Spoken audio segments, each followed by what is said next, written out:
I'm Aidan Barber, I'm 14 years old and I live in Saltcoats.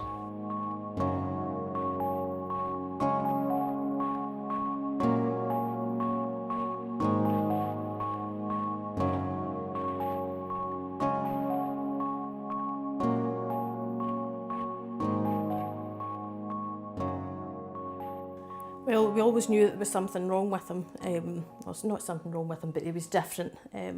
And it wasn't until he went to nursery when he was about 3, his speech wasn't very good, he couldn't communicate his needs.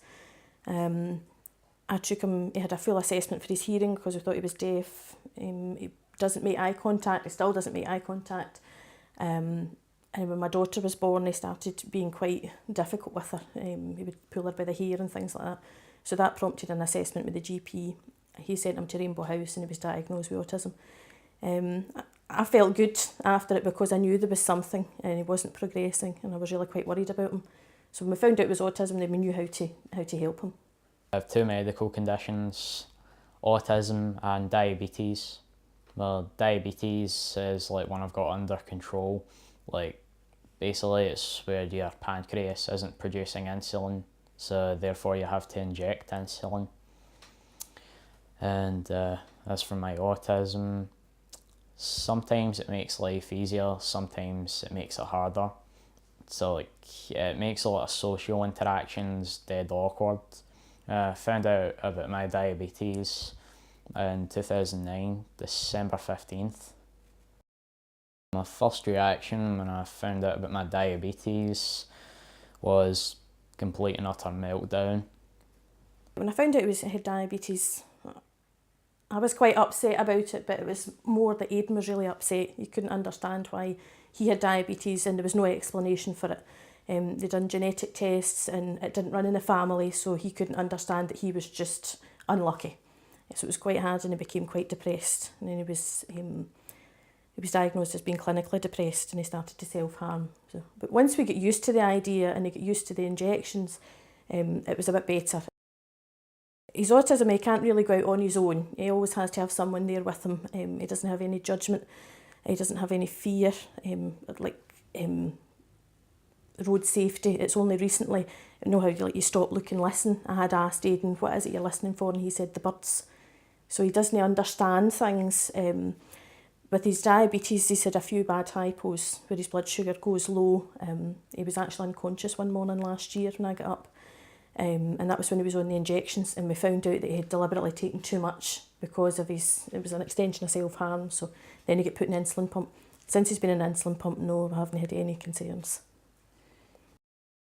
The reasons that it took me a while to get used to diabetes is because of the fact that my diet was quite limited. I mean, beforehand I ate like a horse, and also the fact that I've got a needle phobia. I came on the insulin pump mainly due to like the stress of having to inject myself constantly during the day.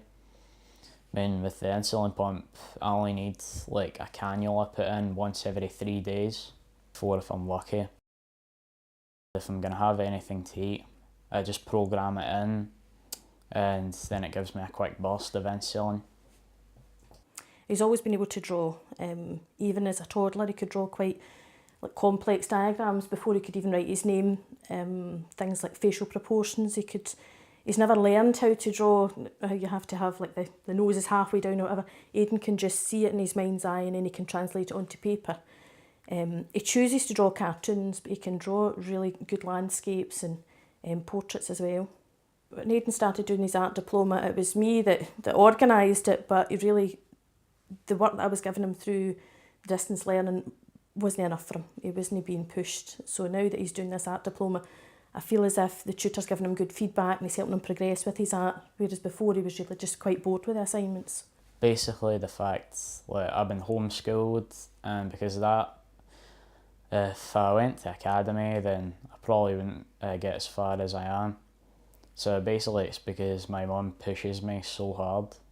When he won the Child of Courage Award, I was delighted for him. I didn't think he would be as excited about it. I just thought it would be good for the family to know that Aidan was getting a bit of recognition, but he was really quite taken on with it, and he definitely wanted to go to the ceremony, although it was in Bournemouth, and I was delighted for him, really proud.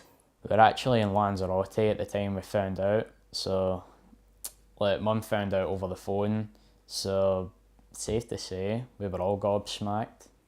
We didn't know right until the last minute that Aidan would go up onto the stage to get his award. He was very much watching everyone else, and I thought I'll not put any pressure on him, and they did. The organiser said to us that Kerry Katona would come to the table and give him his award, but no, he was determined and he went up. I think he was fidgeting, he was a bit nervous, but no, he was fine. He went up to get it, and I think he was quite chuffed. He held his award all the way home, 9 hours in the car. Well, nervous a little bit, but it wasn't too bad. In fact, I kind of liked the attention that I got up on stage. Collecting the award wasn't too much of a problem, besides an awkward encounter with Kerry Katona when she tried to kiss me in the cheek. There's no spontaneous affection between Aidan and I. I think my relationship with Aidan's very much, I facilitate his needs, I think. He looks to me for help with medical care, for money, that type of thing, but it doesn't. I think Aidan loves me, and I love Aidan as well, obviously, but he doesn't show it. He doesn't like any affection. When you buy a greeting card for him, he doesn't like you to put love on it or anything like that. I hope he goes down an academic route, but I don't think he will. I think he'll do art. He's been talking about opening an art gallery when he's older, that type of thing. But he knows he has to do something. I'm not sure what it'll be, but he'll definitely be going on to college or university or whatever. I have to say, in the future, I'd like to do some comics for publications like websites, magazines and that, and maybe start up my own company.